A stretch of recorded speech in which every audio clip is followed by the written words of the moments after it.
It's time to get your quick fix with the remix. I'm Remixus, and I hope y'all are having a fantastic day. So just before Christmas, Ember released a new update, but I was on vacation so I wasn't able to cover it, and I ended up getting sick, which put me out for about 2 weeks. I apologize for the delay. I also want to talk about one other release from late November that I didn't feel was really large enough to make a whole video on. But for my next video in the upcoming weeks, I plan to do a highlight of the major changes and updates that have taken place in the past year, so keep subscribed for that. So the first new change I wanted to showcase is this Voxel terrain demo. Basically, we have limited terrain shaping from large explosions and other events, but with a huge disclaimer. The weapons I'm using are not supposed to do this in later builds. Right now my assault rifle can be used to make large mine shafts, but it did get the community thinking, what if we could terraform the landscape in the real world? This terraforming would be limited to things like mining mechs or server boss causing real, possibly permanent damage to the terrain. But on a smaller scale, we would see things like grenades, rockets, and plasma cannons cause small craters that would self-heal over time. This would help add to the overall realism in combat, while not permanently altering the landscape.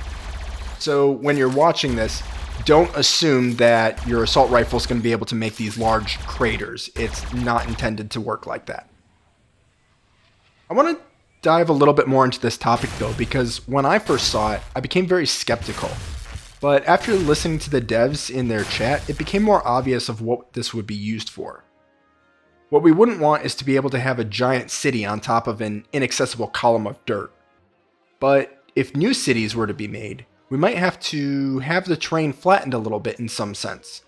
We could have cities built into the mountains or a town built on the beach. We could also see certain high-level guilds able to own a territory and the guild leader able to set up a large mine that might allow us to access new materials, resources, and enemies. These mines would only be allowed in buildable areas, so think about the building area for PlanetSide, where you have a buildable and non-buildable area. Again, these are just ideas in that idea phase, so don't be surprised if they don't fully make it into the game. But either way, the tech needed to be created, and that's what we have with this Voxel demo. Keep in mind, it's still very buggy. We were told you could go all the way through the map, but I wasn't able to personally. Once I got to a certain distance, my character would bug out and get stuck.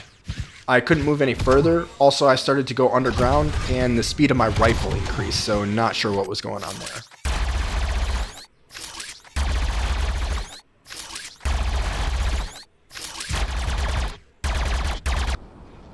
One other major change we saw late November was the stress testing of Nanite.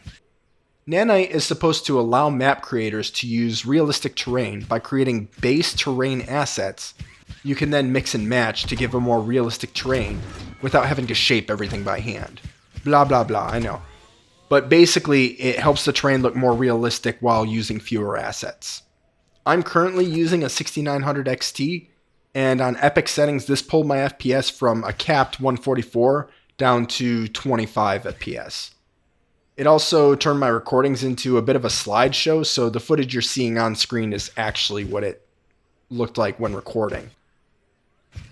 Once I brought the settings down to medium, I could more or less play and record. This again was just a stress test, so I can't say anything about optimization, and it's currently not in the future build, so I had to do it from an older build. The last change I wanted to talk about wasn't really highlighted at any point, but we have lighting changes.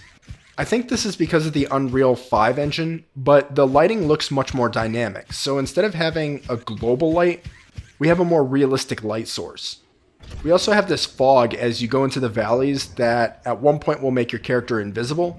Not sure what they're trying to do with this fog of war area, or if it's just supposed to be for cosmetic showcasing.